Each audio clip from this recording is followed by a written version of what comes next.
Ibang version ng kinamatisang manok with ampalaya at saka sili. Tara, magluto na tayo. Ito yung mga ingredients ng ating lulutuin ngayong araw na to, mga idols. Yan o, may manok, may sibuyas, bawang, at saka kamatis. Siyempre may sili at siyempre yan, ampalaya. Ginigisa lang natin ang sibuyas, bawang, at saka kamatis. Once medyo luto na, ilagay na natin ang manok.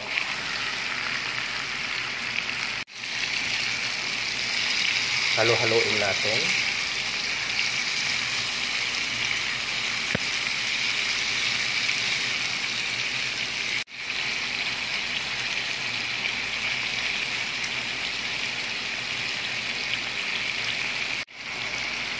Maglagay tayo ng tubig ng konting sabaw. Maglagay tayo ng pampalasa ng asin at ng paminta.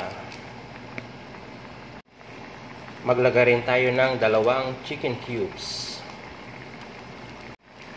I-mix natin.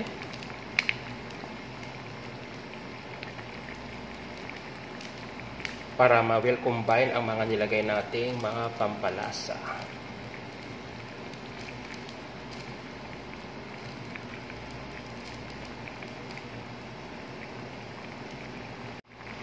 Takpan natin at hayaan nating maluto ang manok.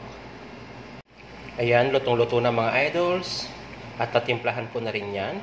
Ilagay ko na yung sili.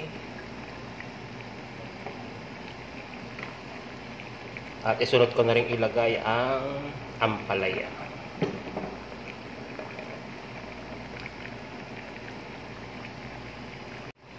Takpan natin at hayaan nating maluto ang ampalaya. Ayan, paluto na. After 1 minute, i-mix-mix na lang natin. Ayan, luto na mga idols. Mix lang natin.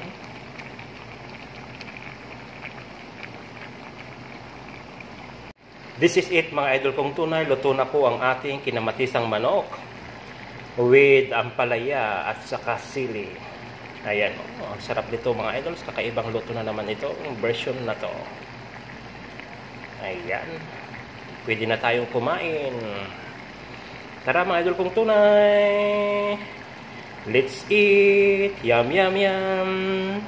Thank you for watching. Ingat po palagi and God bless!